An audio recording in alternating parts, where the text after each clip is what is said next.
안녕하세요. 앞으로 여러분들과 함께 형사소송 쟁점 실무를 강의하게 된 송성득 변호사입니다. 바로 학습 목차 보도록 하겠습니다. 자, 앞으로 저희가 학습할 그 형사소송 쟁점 실무의 목차인데요. 간략하게 한번 개관해 보도록 하겠습니다. 우선 당연히 형사소송 실무의 기초가 되는 사항들에 대해서 학습을 할 거고요. 형사소송 실무라고 했지만 실제는 형사 절차 실무라고 이해해 주시면 좋겠고, 형사 절차는 크게 수사 절차와 공판 절차로 나뉘어집니다. 그리고 수사가 종결되었을 때 이 공판 절차로 넘기는 검사의 처분을 우리는 공소제기라고 합니다. 이 부분 앞으로 다 학습할 내용이니까 그런가 보다 하시면 됩니다. 따라서 자, 수사 절차를 공부한 후에 공판 절차를 학습할 겁니다. 그리고 당연히 그 수사와 공판을 잇는 검사의 공소제기 부분을 또 학습할 겁니다. 그래서 보시면 요 수사 2차시 강의부터 시작을 해서 여기 보시는 여기 2강부터 8강까지는 수사에 관한 내용입니다. 물론 오늘도 수사에 관해서 일부 들어가는 내용이 그 첫 번째 강의에도 있긴 합니다만, 크게 보면 2강부터 8강까지는 수사에 관한 학습 내용입니다. 그래서 임의수사와 강제수사, 그리고 여러분 많이 들어보셨을 거예요. 체포나 구속, 그리고 체포 구속된 그 피의자를 석방하는 제도, 그리고 또 많이 들어보셨을 용어들인데 압수수색, 그리고 압수물의 처분, 그다음에 검증이나 감정, 같은 영장주의 예외, 여기까지 학습을 하면 수사 단계에 대한 학습이 맞춰지고요.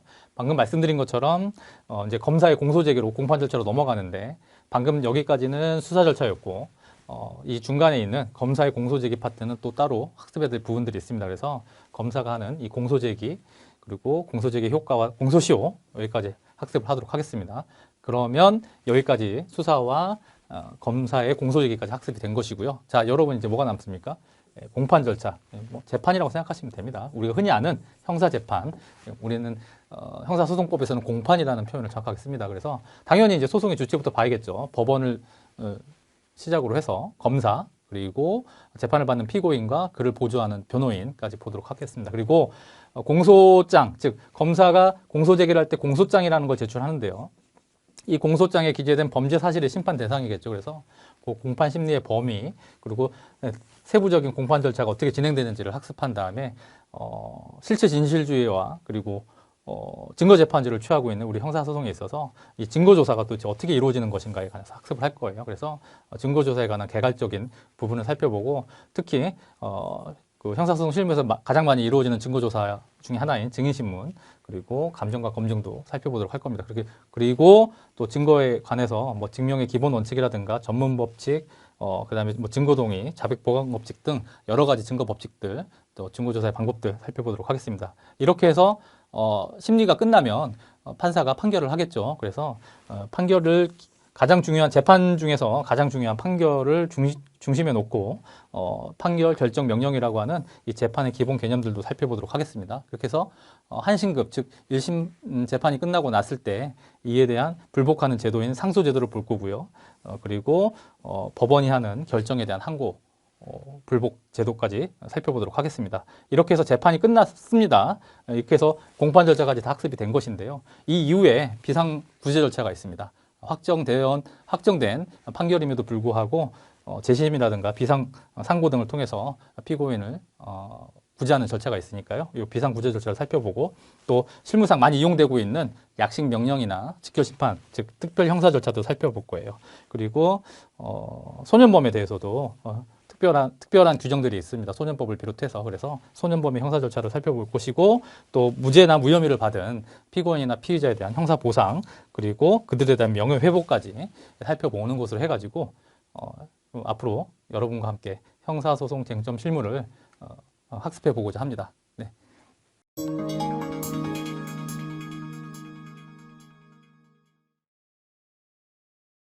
자, 이번 시간에는 형사소송의 실무 기초에 대해서 학습해 보도록 하겠습니다.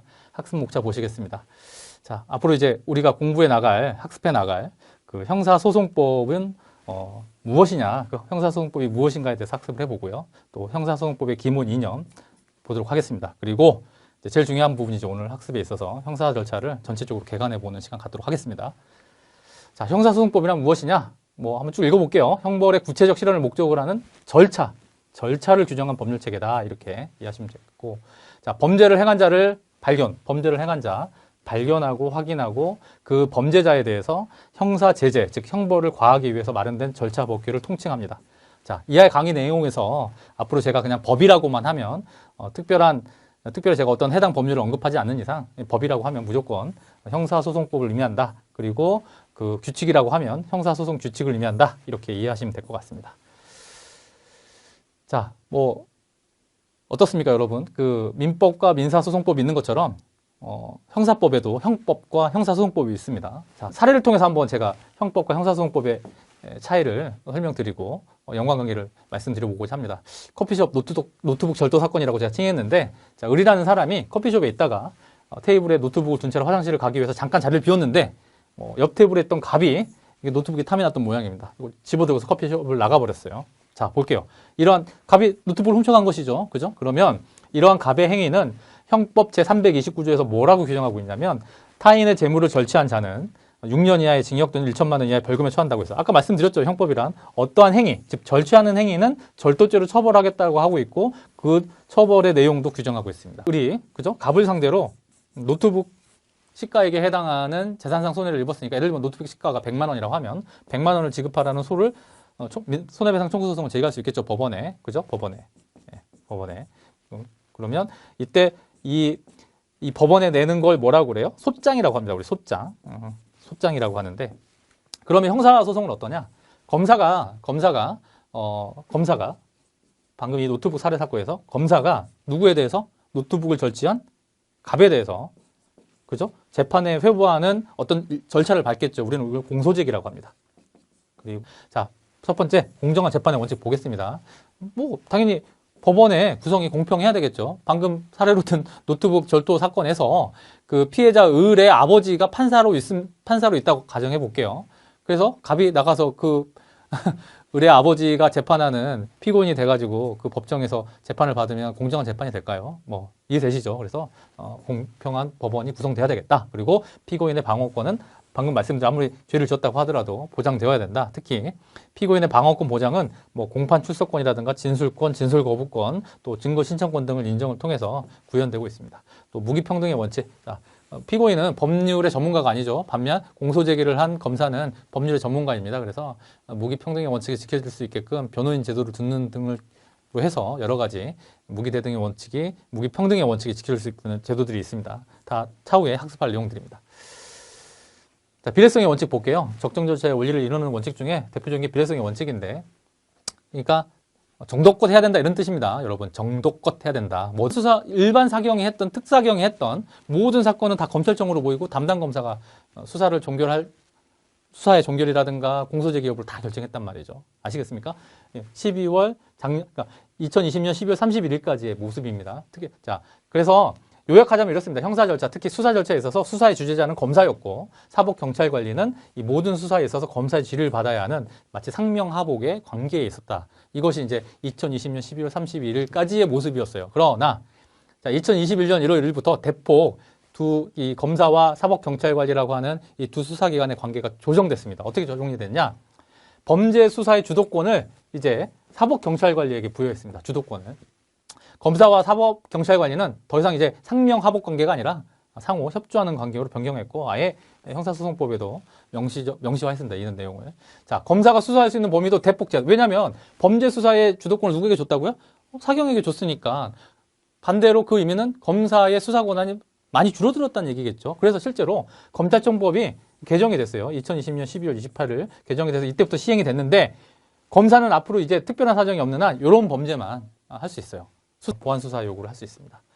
반면에 불송치입니다. 즉 혐의가 인정되지 않는 사건이죠. 경찰에서 수사를 했더니 혐의가 인정되지 않아요. 그러면 불송치 결정을 해버립니다. 다만 불송치하는 사건이라도 기록은 일단 송부합니다. 검찰에. 그리고 검사는 90일간의 검토를 거쳐서 이 불송치 결정에 위법이나 부당한 사안이 발견이 되면 재수사 요청을 할 수 있습니다. 재수사해라.